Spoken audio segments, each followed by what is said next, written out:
One of the books that I found that I really liked is called It's All Good, and it's by Gina Humber. She has her own website that talks about the book, and I think it talks about, she has like when you can meet her in person or sign up for a book reading to have her come to your school. I'm not 100% sure, but I have the link below. So this book can help you start a conversation with your students at the beginning of the year about self-acceptance and diversity within the classroom or within the world in general. I say at the beginning of the year because I think this would be an important conversation to have at the beginning of the year with your students because, again, building that community, it's going to be important for them to love themselves and know that they are great just the way they are, and be able to accept others just the way they are. So the author wrote this book because she is a teacher of special education in New York City, and she felt that minorities needed more representation in children's books. So she is Black herself, but she wanted to represent other minorities that she knows are very rarely represented in books. So she wrote this book to showcase minorities that are rarely in children's books. So I would recommend this book for kindergarten through third grade, but because of the conversations you can have with students, it can be used up to fifth grade. I think it could be used throughout the elementary school experience. So a little bit about the book. You're introduced to 4 different characters in this book. The first character is Lala.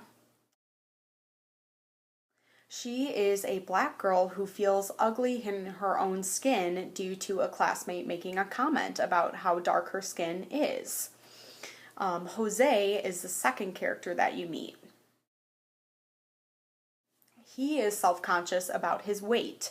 So a student had made fun of him being fat, and that made him self-conscious and want to have a conversation with his parents at home. The third character you meet is Sarah. Sarah is self-conscious about her wheelchair. So she saw the other kids being able to run and kick a soccer ball and just run around during recess. And students also tend to stare at her in her wheelchair. So she is feeling self-conscious about having to use a wheelchair and be in a wheelchair. And she has a conversation with her mom about other differences such as hearing and eyesight. The fourth character you meet is Jan. And Jan is self-conscious about the shape of his eyes. Jan is an Asian boy who is self-conscious about his eyes because, again, another student in his class made the comparison and made a comment about his eye shape compared to theirs. So one of the reasons I chose this book to talk about is because each of the 4 characters has their own story, but they're also connected to each other because each of the 4 characters is the other student that made a comment. So not only are you looking at self-acceptance within each of their stories, but then in the other stories, in the stories other than their own, you see the diversity and how even if we have our own insecurities, we can be judgmental about others' appearances or differences as well.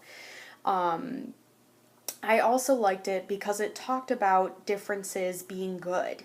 Each of the families or parents in the stories talk about how, yes, you're different, yes, your body's different, but your body can change, or your differences make you unique and make you special.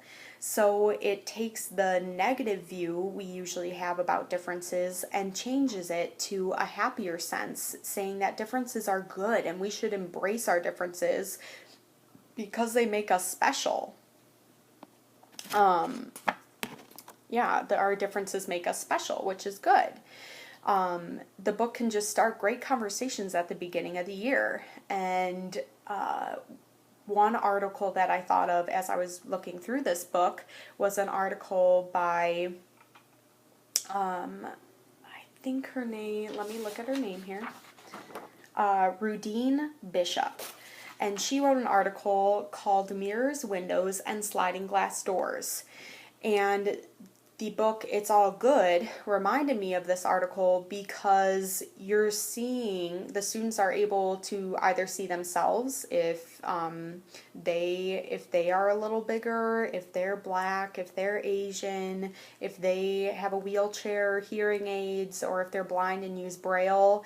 They're able to see themselves in the mirror in this book.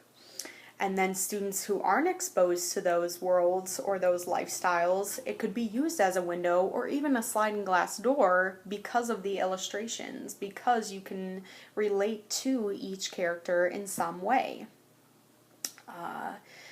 So overall, I think this book just incorporates a lot of important messages and brings characters to life that are underrepresented in children's books.